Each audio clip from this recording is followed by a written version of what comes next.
Hello, Kerbal, and welcome to part 8 of Mining the Man, Rendezvous with Rama. And I'll explain why I called it that when we get to it. First off, we have to get this ore off the man, and as you know, if you watched the last episode, we're having trouble docking the ore pod to the top of the miner, to the top of the tug. So what we're going to do now is try to dock the ore pod 2 to the top of the ore pod 1, and hopefully we can transfer the ore to the second pod and then get that onto the man tug and get up to the space station, where we then can process it and get that lovely juicy fuel that we really need. Okay, so for first things first, we tried to dock to the top of the pod, but we don't seem to get the docking nodes to connect again. And I don't know if you can see, if you look at the bottom docking node and the top ones, can you see the difference? If you can, then good on you. But the only way I can get this to dock is actually to take off a bit. And I think the reason why is because of the actual gravity of the man. So there, I'm taking off, trying to get them aligned, and hey presto, it works! We can actually transfer the ore across. Well, the reason is that in the game, the docking ports are too close together for it to dock, so the gravity of the man is pulling it too close together. That means the magnetics of the docking ports do not allow them to connect, because they're trying to pull each other together, but they're too close to actually dock. So that's why when I thrust up enough, that's when they docked. Anyway, let's get this over to the man tag, and hopefully the docking ports will work on that. And you see, there's a problem with this. Every time I thrust up, it seems to rotate. Only at high thrust, if I reduce it to about half, it can control its rotation. But anyway, now we have to get and dock this. What I'm doing here is feathering the thrust of the rockets to make sure we're not using too much RCS. And also letting MechJeb try to get this over the top of it. I'm sure we could actually do this manually with enough practice. Trust me, you need a lot of practice to do this. Perhaps you could use just the Translatron on MechJeb, so you just keep your horizontal speed going downwards, and then all you're doing is controlling the docking side to side. Anyway, we missed our target first off, so we land to see that we're going to tip over and decide we'll take off and try again. Okay, hopefully this will work. I've got us going straight up. Now when we're a lot closer, so MechJeb should be able to handle this much easier. Okay, gently now, gently. And you're seeing the docking on the nav ball. You really want that prograde marker to go over that of the man tag or the target docking port. That way, you know you're going in the right direction. Okay, come on, and whoa, instant dock. No need to thrust up and adjust it. Anyway, let's get rid of this probe on the top, because we don't actually need it now. We can go and land, we can go and dock this onto the other pod, because we'll have to get that out of the way so we can dock another one there. Or perhaps it might work if we actually use that, and perhaps we can transfer ore to it, because now the miner's empty. We can actually start up the mining process again. However, I may want to redesign all this and get some kind of movable miner, something on wheels. Anyway, we don't dock to this properly, so thrust up, and hey presto, we've docked. So yes, that is the problem, we're too close. But there was one thing I was forgetting in this series, and that was the Rover. Now I was having trouble with this. I was trying to explore the crater, trying to find the best place to do the mining, and I was planning on going outside the crater and go further afield. However, every time I went up the sides of the crater, it was too steep, so we kept on rolling down. However, I've just selected the area which is the least steepest after a lot of investigation. This is actually the place where we came down into the crater. However, we came down there at quite a speed, which means that gradient is too steep for us. So what I plan to do here is to go in a zigzag motion. The theory is if you go sideways up a steep hill, the gradient of the hill isn't too much. However, this does pose a problem. The center of gravity of our rover, the center of mass, sorry, is quite high, so doing those turns we might tip over. And we'll get into that soon as we climb up the mountain. Okay, we've got Nina in here, and she's our expert geologist, I suppose you could call her. She's not actually a scientist, I think she's a pilot. However, she's been trained as a geologist. As you may know or may not know, in the NASA missions, was it Apollo 17, they actually sent up geologists. But before that, they had to train the astronauts to become geologists, so they knew what they were looking for. And this is what we've done with Nina. She knows what she needs to look for. However, she does have all the equipment you need, like the scanner on top of there, which tells the percentage ore in that one location. Now we're going to come into some problems. Yes. You see, we've turned down here, we're going down a gradient rather than going up by here. And that causes a bit of problems as we come into a bit more manageable time of the video. No, don't, quick, turn over, stop it, no. Oh dear, what are we going to do? Obviously, Nina's not a good pilot. Okay, so how do we get out of this mess? Well, first things first, I turned off the torque of the capsule so it doesn't tip us over when we turn in the rover. So turn that on, and I notice we're sliding down. Let's use the landing legs. It'll dig into the ground, flip us up, and we'll use the RCS to tip us back over. We almost had it. However, I think one of the landing legs was stopping us. One of the bottom landing legs was digging into the ground, stopping us from tipping over properly. Let's get that in. Gives us a better chance. We're also sliding quite fast on this hill. If we don't stop this now, we'll go further down and we'll lose control. So I decide I'll actually use that sliding. That'll give us the motion to tip over and get the heavyweight over. Indeed, we have succeeded. Engineering thoughts to the rescue. Okay, so now we've done that, we can carry on with our mission.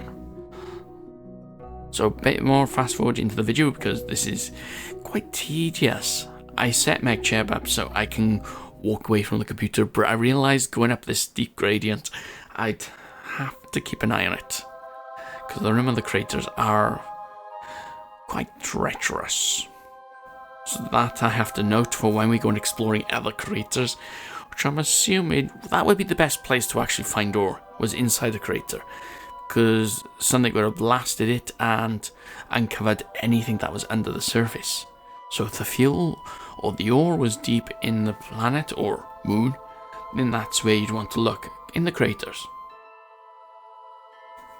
But we're almost over. I disabled MechCheb because those turns were a bit ridiculous.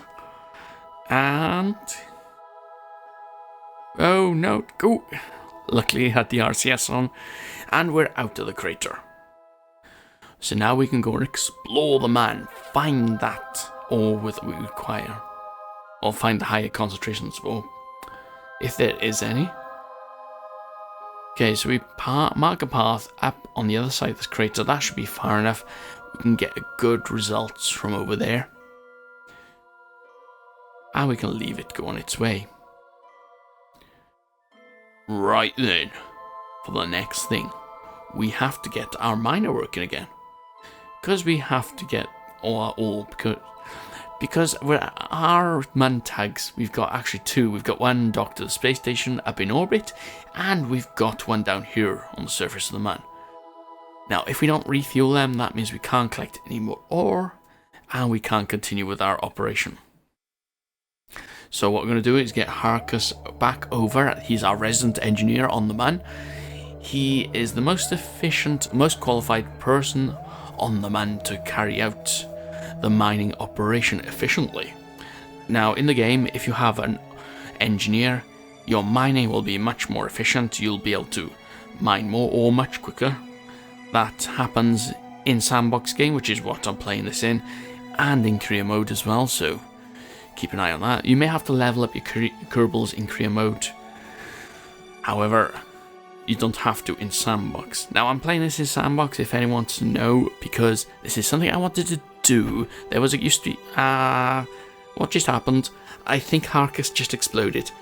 I realised this might happen because it happened before, so I quick saved at that point. Anyway, back to what I was saying. Yes, I'm playing this in sandbox mode because I've wanted to do this before, and I originally started this game in 0.19 when career mode wasn't available. So, you always had the parts, I'm always used to it. Now watch those solar panels now, Board Alley. No! What? Damn! That's coming out of your paycheck. I don't pay you to disassemble our rockets. Ugh. Oh well, I know what we're gonna do. There should be enough power for them. We've got 4 solar panels, batteries as well. I wonder how efficient this is at mining at night. May have to turn off the drills. Okay, so now we've got Bardolian and Harkus in there. Now while they're working away, we've got to do something. Right, when you're launching, I'm launching the man tag, and when you're launching and you have to launch and intercept something, which is an inclined orbit, first get that orbit over the top of your vehicle, as we did just there. Then you can launch your vehicle, and I did a mistake right here. I didn't target the vessel, I didn't target the space station. That would have put a marker on the nav ball, and I could use that to try and find my way across there. So I decided to go north by here, and when we're high enough, I'll adjust our orbit going to, I've realised we're going, what is it, northeasterly orbit. So I point down thinking that's northeast, and no, that's not, we're actually going exactly north. So kill thrusters and adjust. We have to get the plane in the orbit of, if you don't do this, if you don't get the plane of your orbit of your vehicle that you're launching in the same plane as the orbit that you're trying to intercept, then trying to do plane changes uses a lot more fuel. And I mean a lot more fuel. In fact, I may do, no, I'm not sure, I may do a tutorial on orbital mechanics. I'm not entirely sure. It's not an easy subject. I sometimes still have to try and get my head wrapped around that. Right, we've got our inclination, well, we haven't got the inclination exactly correct. However, we're able to create our orbit. Yeah, that looks quite good. And as we're going up, I realise that, well, the planes of the orbit aren't exact. Now that might skew our closest approach. So, checking that, get that down as close to 0 as you can. 0.1 is good enough. But doing a plane change right here as you're doing your orbit burn saves a lot more fuel. Now, yes, plane changes actually waste a lot of fuel, but if you mix 2 maneuvers, like getting your orbit up at the same time as doing a plane change, then you're saving fuel. You sort of like killing 2 birds with 1 stone, except there's no birds on Kerbin, so it'll be 2 Kerbals with 1 stone. Oh, one Muntag, if you want to put it that way. Okay, so getting into orbit. Now, I've probably explained Rendezvous with many of people before, but just in case you haven't or you do not know about Rendezvous, the best thing to do is get either into a lower orbit or into a higher orbit than the one you're trying to get up, your one you're trying to rendezvous with. Now, the reason behind this is because when you're in a lower orbit, you're traveling a lot faster than the one you're trying to catch up to. So we're in a low orbit here. That means we're going to be traveling faster than the space station. Therefore, we'll be catching up to the space station. Now, if it was some other way, you were coming in towards the man, you can go into higher orbit, so the orbit of the space station is traveling faster and you can catch up with it. Right, now I'm going to create a maneuver node and we will get our intercept. Just a little bit of tweaking. Adjusting your prograde and retrograde is all you should really have to do. And then move your maneuver node around until you get the closest approach markers and check to see if they're under 5 kilometers. Once you've done that, you can just, well, go ahead, do that maneuver and go ahead and rendezvous. And then the rest is docking. Yes, I think these are the hardest things in the game, other than landing, which I think is much harder. At least it is for me. That's only because you've got the gravity to think about.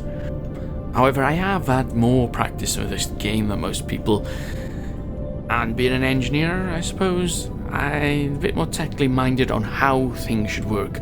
I did read up on how to actually do this, and how NASA does it. They use much more complex techniques, but that's only because they've got actual human lives that are at risk.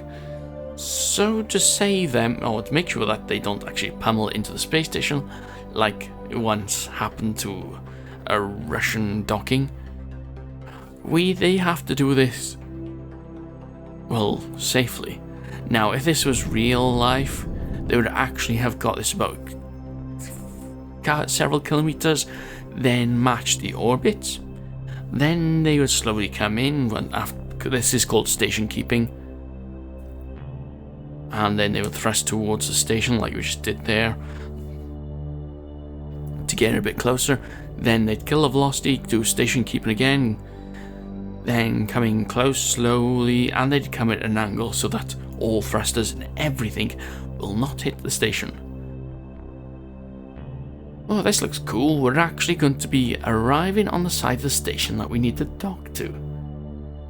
Yeah, you can see I've targeted a large docking port. All you have to do is kill that velocity at the right time, because we can virtually line one of the axes up by here. Now, if you haven't used it or never heard of it, use this docking alignment tool. If you have never done docking before, then this is handy. Unless you've done docking and you've successfully done it without this tool, this tool may mess you up a bit. So it's your preferred method, so use what you will. But this is a handy tool, and it's not cheating. They actually use something similar to this in real life. It's basically they use a load of tools like radar, probably laser rangefinders and everything else, and software tools. All docking is done automatically. There's no manual docking. However, some of the spacecraft are caught by the robotic arm and then docked manually like that. Okay, so all you have to do is line up that orange reticle, and I'm not sure why I'm talking through this. You probably know you have to just line up all those lines and get close. Now I could have used MechJeb, which is on here, to dock, but I thought, what the hell, I love doing this. I love docking. But we've docked. We can actually process this fuel. Okay, let's transfer this ore to the internal container. Now, I don't know why I put the refinery and the ore container in a cargo bay, because this caused a lot of problems in the game. I don't know, it was glitching out or something. Every time I physically time accelerated in the game, something would go wrong, something would explode, and hey presto, the bay doors had disappeared. So I have to watch what I do when I'm around the space station. However, if I don't physical time accelerate, it's fine. If I do normal time acceleration, it's okay. So I don't know what I'm complaining about. Anyway, let's talk about this fuel. The ratio of conversion. Right, we've got 1500 units of ore, and that converts to actually 3000 units of fuel. Right, here is the maths. The ore weighs about 10 kilograms per 1 unit of ore. Now, liquid fuel and oxidizer weighs about 5 kilograms per unit. So that means you've got double the fuel of units of the ore. So it's filled one of the almost filled one of the large tanks of those mantags. That's pretty good. Right, but now why I call this Rendezvous with Rama. Right, Rama is actually a Hindu god, and Rendezvous with Rama, if you look on the internet, is a book by Arthur C. Clarke. It's a science fiction novel, apparently it's quite good. I've been advised to go and read it, and I will do at some point when I get a chance. And it's something to do with they find a alien ship, and it's in the shape of a cylindrical object. First off, they think it's an asteroid, but they find out it's actually an alien ship, a dead alien ship or something. And what happens, I don't know. That is what I'm going to have to try and find out.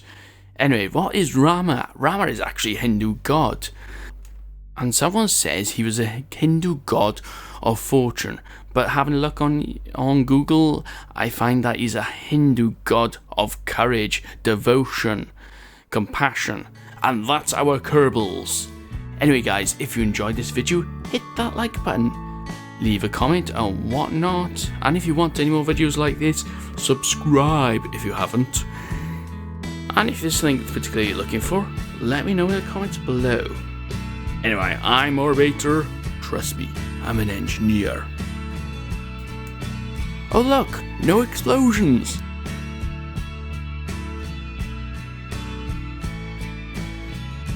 Ha ha ha ha ha!